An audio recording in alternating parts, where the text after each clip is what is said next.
Udah bikin produk digital, udah posting setiap hari, tapi gak ada yang beli. Gue juga pernah ngerasain hal itu, dan ternyata ada 3 kesalahan yang agak lumayan bodoh yang tanpa sadar gue lakukan. Jadi pastikan lo menghindari 3 kesalahan ini, dan kayaknya lo juga melakukannya tanpa lo sadari. Kesalahan pertama yang sayangnya ini dilakukan banyak orang, mereka itu FOMO. Ya, gua tau lah produk digital itu banyak yang flexing pendapatan gedenya di luar sana. Bahkan artis-artis pun ada yang ikutan juga jual produk digital. Akhirnya lo takut kan buat ketinggalan duitnya. Ada yang ngegumbor-gumborkan ini di next Bitcoin juga. Tapi yang terjadi ketika lo FOMO, lo langsung terjun. Lo stres. Oh, ternyata gak ada penjualan. Oh, ternyata gak segampang yang orang-orang gemborkan. Ya, gua pun kayak gitu dulu. Ya, gue lihat produk digital yang ngajarin orang lain produk digital juga, ya itu wah gede banget duitnya. Gue langsung coba bikin, nah ternyata gak sesederhana itu. Ya, ternyata ada berbagai macam hal yang gak gue ketahuin. Harusnya, ya, yang lo lakukan ketika melihat ada satu fenomena atau ada yang ngelihat orang lain dapat banyak duit, itu lo jangan langsung ikutan. Lo observasi terlebih dahulu. Ya, lo lihat dia itu apa yang dia lakukan, apa yang tidak terlihat, ya lo dalamin, lo analisis semuanya. Karena produk digital, ya yang orang-orang gemburkan itu cuman modalnya minim, waktunya fleksibel, bisa kerja di mana aja. Ketiga hal ini nih yang kelihatan, ya mirip kayak iceberg atau ya bongkahan es gitu kan. Cuman kita lihat permukaannya aja doang, segini, yang orang-orang gemborkan, yang disebutkan yang manis-manisnya aja. Padahal di bawahnya, orang-orang gak banyak yang ngebahas kalau kita itu harus belajar copywriting, kita harus belajar alur penjualan, kita harus belajar sosial media. Dikit orang yang ngebahas soal itu. Ya, teman-teman yang mau jual produk digital juga, atau yang lagi jual produk digital tapi hasilnya masih kurang oke, pelajari nih ketiga hal ini. Copywriting, alur penjualan, sosial media. Atau ya digital marketing gitu ya, sosial media itu. Dan kemudian, ya semua hal itu juga ya gue bahas gitu kan di pelatihan online gue, ada 2 kali pertemuan, grup diskusi, video pembelajaran, dan review akun bulanan. Numpang promosi dulu lah bentar ya. Kalau mau tertarik atau enggak pun ya itu terserah lo aja lah. Kalau misalkan lo minat, itu linknya ada di deskripsi video ini. Dan lanjut dulu aja ke yang kedua. Ya, kesalahan yang cukup fatal banget. Ini bikin gue rugi hampir puluhan juta dari opportunity cost. Tapi gue rugi duitnya tuh sampai jutaan. Dan lumayan juga itu gue rugi jutaan dalam waktu 2 atau 3 bulanan lah. Ya. Kalau lo paham satu hal ini, lo itu bisa ngehemat waktu dan duit lo banyak banget. Ini perlu gue bulanan buat belajar satu kesalahan ini. Kesalahannya, ya, adalah fokus ke kuantitas tanpa kualitas. Ini kesalahan yang fatal banget. Bahkan ini ada yang nge-komen nih. Ya, dia udah bikin belasan produk digital, dia udah bikin banyak banget konten, tapi penjualannya nihil. Ya, kenapa? Ini bukan gara-gara takdir BTW, tapi ini alasannya. Anggap aja, teman-teman itu nanam benih. Ya, anggap teman-teman nanam benih, tapi benihnya itu benih yang jelek. Benih yang kualitasnya buruk. Ya, kemudian benih-benih ini itu disiram. Ya, tapi disiramnya pun menggunakan air yang sama-sama buruknya. Ya, air yang terkontaminasi misalkan. Apakah akan jadi benihnya? Enggak kan? Ya. Meskipun benih yang ditanam di sini sangat-sangat banyak. Ya, nggak ada yang jadi. Sekarang produk digital itu sama juga. Kita bikin nih banyak produk digital. Ya, kita bikin e-book, planner, wah segala macam, dia bikin sampai belasan gitu kan.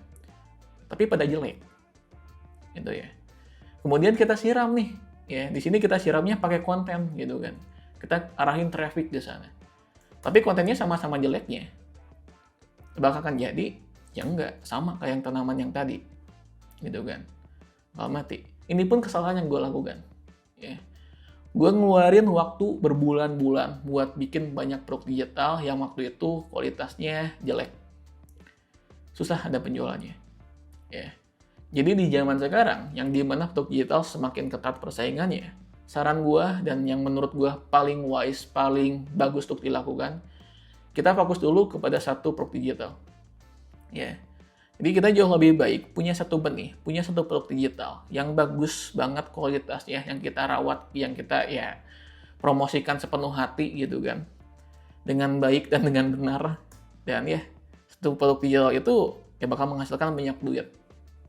Dia lebih baik kita punya satu tanaman, yang tanamannya ini subur, ya menghasilkan banyak buah segala macam, dibandingkan kita nanam banyak benih, tapi gak ada yang jadi satupun.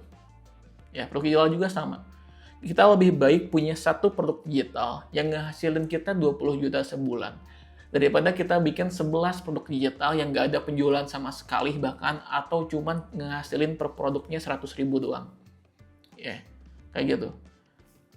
Itu kesalahan nomor 2. Jadi teman-teman bikinlah satu produk digital yang sangat-sangat bagus. Atau kalau gak bisa bikin produk digital sendiri, ya afiliasi, tapi afiliasinya pastikan afiliasi produk yang bagus.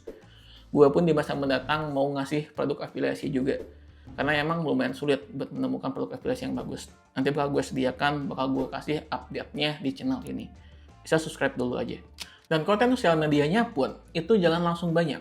Buat awalan, teman-teman cukup pilih satu terlebih dahulu. Ketika satu ini teman-teman udah kuasai, followersnya udah banyak, jangkauannya udah gede, penjualannya banyak dari satu sosial media ini, ya, baru ke sosial media yang lain. Gue pun kayak gitu. Gue sekarang ada TikTok, Instagram, YouTube, ya, ada 3 platform. Tapi buat awalan, ketika gue personal branding, itu gue pilih TikTok terlebih dahulu. Dari TikTok baru ke Instagram, baru ke YouTube. Seperti itu. Kemudian, nah, ini kesalahan nomor 3. Pemula itu menyalahkan hoki. Ya, gue pun dulu ada masanya gue menyalahkan hoki. Oh, produk gue lebih bagus gitu kan daripada produk mereka. Gue lebih effort, gue lebih jor-joran daripada mereka bikin produknya. Tapi kok mereka jauh lebih laku daripada gue. Oh, mereka lebih hoki aja. Itu pemikiran yang salah. Ya. Dan ya, gue pun akhirnya belajar. Itu pemikiran yang buruk malahan.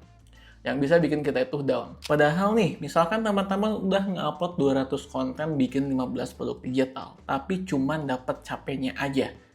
Ini ada satu yang salah. Ya. Dan kesalahan ini itu perlu kita gali, perlu kita cari salahnya dari sebelah mana. Kita perlu evaluasi. Jangan sampai ketika teman-teman udah tahu gak ada penjualan dari produknya, itu terus aja bikin konten, bikin produk segala macam. Gak ada evaluasi sama sekali. Itu sama aja dengan ketika kita mana, tapi dengan mata yang tertutup. Ya gak jelas gitu kan, kita bikin konten kemana arahnya, gak jelas. Mungkin ada beberapa yang mendekati gitu kan, ada beberapa konten yang viral. Ya, ada beberapa orang yang masuk ke profile ke halaman checkout produk digital kita. Tapi gak ada yang sampai beli. Gak ada yang menghasilkan banyak duit. Ya. Itu terjadi ketika kita hanya terus nge-upload, terus bikin produk digital, tapi gak ada evaluasi sama sekali. Gue pun ketika waktu itu penjualan gue gak sebanyak itulah ya gue evaluasi gitu kan. Apa nih yang salah gitu kan. Sehingga ketika kita evaluasi, setidaknya kita itu semakin lebih mendekati. Ya. Oke, awalan kita masih gak kena tepat sasaran nih, tapi seenggaknya ke atas. Kita pelajari lagi, oh ternyata terlalu bawah. Ya, oh ternyata kita pelajari lagi lebih mendekati kena sasaran. Seperti itu. Ya. Jadi jangan sampai mengharapkan ada yang berubah kalau dari tindakan teman-temannya aja masih sama. Ya. Gue tanyalah ke teman-teman berapa sih orang-orang yang evaluasi postingannya gitu kan. Berapa sih orang-orang yang terus belajar dan mempraktekkan. Kan gak terlalu banyak. Ya. Dan ya, ini hal terakhir yang gue tambahkan sih sebenarnya ya. Kalau ini gue gak terlalu lihat. Itu kebanyakan orang berhenti terlalu cepat. Ya. Ini sebenarnya orang-orang yang masuk ke pelatihan gue ataupun orang-orang yang cerita kepada gue ketika ya ada kenalan yang tahu gue menghasilkan lewat sosial media, pastinya beberapa ada yang tertarik buat belajar. Tapi kebanyakan mereka itu berhenti tengah jalan. Ya. Ibarat kita itu udah punya nih, misalkan kita udah punya produknya yang bagus. Ya, kita udah punya produk yang bagus. Ketika kita siramin pakai konten gitu kan, udah lama kelamaan, malah berhenti. Gitu kan, nggak jadi tumbuh tanamannya, nggak jadi menghasilkan produk digitalnya. Ya, ini pemula biasanya. Mereka sebulan nggak ada hasil, udah berhenti. Padahal bagus ya, teman-teman itu, ya jangan hanya melihat hasil akhir dari duitnya, tapi lihat juga indikator yang mengarah ke sananya. Oke, goals utama kita, goals akhirnya tuh mendapatkan duit. Tapi kita lihat, nih ya, ada gak yang menuju ke sana? Ada gak postingan kita yang viral? Ada gak orang-orang yang masuk ke halaman checkout-nya? Ya, ada gak orang yang lihat produk digital kita? Kita lihat indikator-indikator yang lain yang menuju ke arah sana. Kalau misalkan indikatornya udah bagus, ya kita terusin aja. Ya, berarti kita arahnya udah benar sambil terus kita evaluasi. Nanti lama-kelamaan ya bakal ada hasilnya. Ya. Jangan hanya, oke ini gue udah 3 bulan nih, konsisten. Gitu kan, nggak ada pendapatan yang gede, udah berhenti. Itu jangan kita lihat indikatornya kemana, apa yang perlu kita evaluasi. Bro, nanti hasilnya bakal bagus juga. Ya. Dan ya, ini pengingat kembali buat lo yang mau belajar produk digital langsung sama gue lewat Zoom meeting. Gue buka pelatihannya, gue gak tahu ini bakal sampai kapan gue adain, karena lumayan capek juga ya, gue ngajar langsung lewat Zoom meeting. Bisa dicek dulu aja di deskripsi. Dan ya, ini pun gue ngasih garansi 100% uang kembali kalau misalkan lo ngerasa materinya ke worth it. Sekian itu aja, kalau misalkan lo ada yang mau ditanyakan, silahkan komentar dan like, subscribe juga.